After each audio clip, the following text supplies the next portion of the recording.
Welcome to the Tech Egg. Don't get scrambled. Enjoy the video. You begin by preparing your numeric list and removing non-numeric entries so calculations are reliable. Once done, sort the data and compute the median. This is your central reference for deviations. Make sure to choose the correct median definition for your purpose, population versus sample, because it affects interpretation.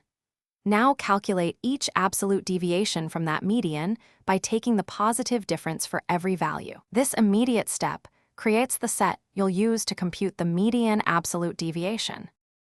Next, you compute absolute deviations.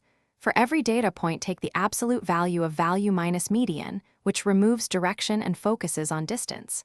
Then sort those deviations and find their median. That result is the raw MAD. If you need a scale comparable to standard deviation under normal assumptions, multiply the MAD by 1. 4,826, this makes it a robust sigma estimate.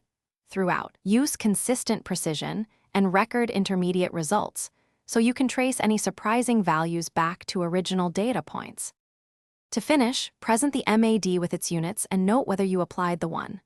4,826 scaling. Clarity prevents misinterpretation. Once reported, compare MAD against standard deviation to judge robustness. MAD resists outliers while SD does not. If results seem wrong, inspect for data entry errors, repeated values that create ties, or an incorrect median method. If needed, recompute with trimmed data or a different center.